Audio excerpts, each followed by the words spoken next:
Hello dears, welcome to craft diary channel. இந்த வீடியோவில் ரொம்பவே இன்ட்ரெஸ்டிங்கான ஒரு கிராஃப்ட் தான் பார்க்க போகிறோம்.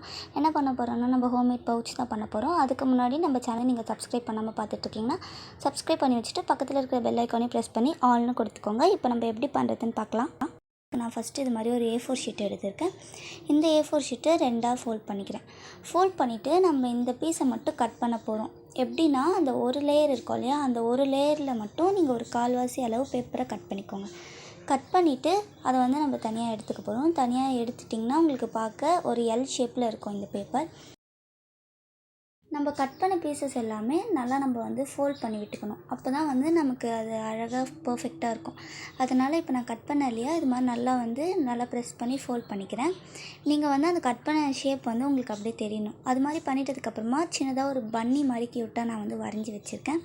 இது எப்படி இருக்குதுன்னு சொல்லி கமெண்ட் பண்ணுங்கள். அதுக்கு நான் பிங்க் கலர் யூஸ் பண்ணி ஒரு அவுட்லைன் கொடுத்துக்கிறேன். நீங்கள் எந்த கலர் ஸ்கெட்ச் வேணால் யூஸ் பண்ணி நீங்கள் அவுட்லைன் கொடுத்துக்கோங்க. பிளாக் கலர் பண்ணிங்கன்னா கூட அழகாக தான் இருக்கும். நான் கொஞ்சம் க்ரியேட்டிவாக பிங்க் கலர் பண்ணியிருக்கேன். பிங்க் கலரில் இது மாதிரி நீங்கள் அவுட்லைன் கொடுத்துக்கோங்க. நீங்கள் கேரட் அப்படி இல்லைன்னா நிறைய ஐடியாஸ் இருக்குது. ஐஸ்கிரீம் மாதிரி கூட நீங்கள் பண்ணலாம். உங்களுக்கு பிடிச்ச டாய்ஸ் இல்லை அனிமல்ஸ் எதையாச்சும் நீங்கள் வரைஞ்சிட்டு இது மாதிரி கலர் பண்ணிக்கோங்க. இப்போ நான் கேரட் அதில் வரைஞ்சிருக்கேன் இல்லையா, அதில் நான் க்ரீன் கலர் பண்ணிக்கிறேன். மேலே கொஞ்சம் லீஃப் இருக்கிற மாதிரி வரைஞ்சிட்டு க்ரீன் கலர் பண்ணியிருக்கேன். அதுக்கப்புறமா டார்க் க்ரீன் கலரும் அவுட்லைனுக்காக பார்க்க நேச்சராக இருக்கணுன்றதுக்காக டார்க் க்ரீன் கலர் யூஸ் பண்ணியும் நான் இது மாதிரி அவுட்லைன் கொடுத்துக்கிறேன். அதுக்கப்புறமா அந்த கேரட்க்கு ஆரஞ்சு கலர் பண்ண போகிறோம். அதனால் ஃபுல்லாக ஆரஞ்சு கலர் பண்ணி வச்சுருக்கேன். நீங்கள் க்ரியேட்டிவாக வேறு ஏதாச்சும் கலர் கூட யூஸ் பண்ணி செஞ்சு பாருங்கள். பார்க்கவே அழகாக தான் இருக்கும். இப்போ இது மாதிரி ஃபுல்லாக ஆரஞ்சு கலர் கொடுத்துட்டு அதுக்கு நடுவில் சின்ன சின்னதாக கேப் இருக்கு இல்லையா, அங்கே ரெட் கலர் கொடுக்க போகிறேன். கலரிங் பொறுத்த வரைக்கும் உங்களோட விருப்பம் தான். உங்களுக்கு எப்படி பிடிச்சிருக்கோ நீங்கள் அப்படி கொடுத்துக்கலாம். இப்போ நான் சொன்ன மாதிரி ரெட் கலர் பண்ணிவிட்டு அந்த கண்ணுக்கு, மூக்கு, அதுக்கப்புறமா வாய்க்கு மட்டும் நான் பிளாக் கலரில் பண்ணிக்கிறேன்.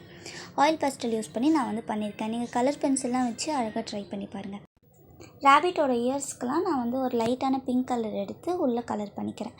வெளி சைட் பண்ணாமல் உள்ளே மட்டும் நான் ரெண்டு காதுக்குமே பண்ணி விட்டுக்கிறேன். நீங்கள் பிளாக் கலர் இல்லைனா உங்களுக்கு பிடிச்ச கலர் நீங்கள் ட்ரை பண்ணி பாருங்கள். இப்போ இது மாதிரி ஃபுல்லாக நம்ம பண்ணிட்டதுக்கப்புறமா சைட்லேயும் கொஞ்சம் பிங்க் கலர் பண்ணோம்னா பார்க்க க்யூட்டாக இருக்கும். அதுக்கப்புறமா இதை நீங்கள் தனியாக ஒயிட் கலர் தெரிகிற மாதிரி கட் பண்ணிக்கணும். நம்ம ஸ்டிக்கர்ஸ்லாம் மேக் பண்ணுறப்போ பண்ணுவோம் இல்லையா, அது மாதிரி நீங்களும் கட் பண்ணி எடுத்துக்கோங்க. இப்போ நான் கட் பண்ணி எடுத்துட்டேன். அதுக்கப்புறமா இந்த சைடில் நம்ம கம் யூஸ் பண்ணி இந்த எல் ஷேப்பை அப்படியே ஒட்டிக்க போகிறோம். நான் இப்போ காமிச்ச சைடில் மட்டும் நீங்கள் கம் யூஸ் பண்ணி ஒட்டிட்டு நம்ம செஞ்சு வச்சுருக்கிற அந்த பன்னி இமேஜ் எடுத்து நம்ம இது மாதிரி ஒட்டிக்க போகிறோம். அதை எப்படி ஒட்ட போகிறோம்னா, அந்த இயர்ஸ்லாம் பேப்பரை விட்டு வெளியே கொஞ்சம் மேலே இருக்கிற மாதிரி ஒட்டிட்டு அந்த ஃபேஸ் கரெக்டாக சென்டரில் இருக்கிற மாதிரி ஒட்ட போகிறோம். வீடியோ பார்த்திங்கன்னா உங்களுக்கு புரியும். இது மாதிரி நல்லா ஒட்டிக்கோங்க. ஒட்டிட்டதுக்கப்புறமா நமக்கு முக்கால்வாசி கிராஃப்ட் ஃபினிஷ் ஆகிடுச்சு. கொஞ்சம் டெக்கரேஷனாக இருக்கணுன்றதுக்காக பிளாக் கலரில் பேப்பர் எடுத்து இது மாதிரி வளைவாக கட் பண்ணிவிட்டு நான் 4 சைட்லேயுமே ஒட்டிக்கிறேன். நீங்கள் எந்த கலர் வேணாலும் யூஸ் பண்ணி இதை பண்ணி பாருங்கள். 4 சைடு இப்போ இது மாதிரி கம்ப்ளீட் பண்ணதுக்கப்புறமா நம்மளோட மினி பவுச் ரெடி ஆகிடுச்சு. இது ஸ்ட்ராங்காக இருக்குமான்னு கேட்டிங்கன்னா ஸ்ட்ராங்காக இருக்கும். ஆனால் நீங்கள் இதை கசங்காமல் பார்த்துக்கோங்க. கசங்கிறதுக்கு அவ்வளோ சீக்கிரம் வாய்ப்பில்லை. ஏன்னா நம்ம பவுச்லாம் தனியாக ஒரு ஜிப்பில் தானே பேக்கில் வைப்போம். அதனால் கொஞ்சம் நல்லா பார்த்து யூஸ் பண்ணிக்கோங்க. நானுமே இதை என்னோடய ப்ரஷ் பென் போட்டு காமிச்சிருக்கேன் பாருங்கள். நான் ப்ரஷ் பென் போடுறதுக்காக தான் இது மெயினாக பண்ணேன். அது மட்டும் இல்லாமல் நம்ம இதை A4 ஷீட் வச்சு பண்ணதுனால உள்ளே நிறையவே ஸ்பேஸ் இருந்தது. இப்போ நான் அது மாதிரி ப்ரஷ் பென் போட்டு உங்களுக்கு காமிச்சிருக்கேன். அவ்வளோதான் டியர்ஸ், இந்த வீடியோ முடிஞ்சிடுச்சு. இந்த கிராஃப்ட் எப்படி இருக்குது, பிடிச்சிருக்கா அப்படின்னு கமெண்ட் பண்ணுங்கள். அதுக்கப்புறமா லைக் பண்ணிவிட்டு நம்ம சேனலை சப்ஸ்கிரைப் பண்ணி வச்சுக்கோங்க. சப்ஸ்கிரைப் பண்ணிவிட்டு பக்கத்தில் இருக்கிற பெல் ஐக்கானே ப்ரெஸ் பண்ணி ஆல்னு கொடுத்துக்கோங்க. தேங்க்ஸ் ஃபார் வாட்சிங்.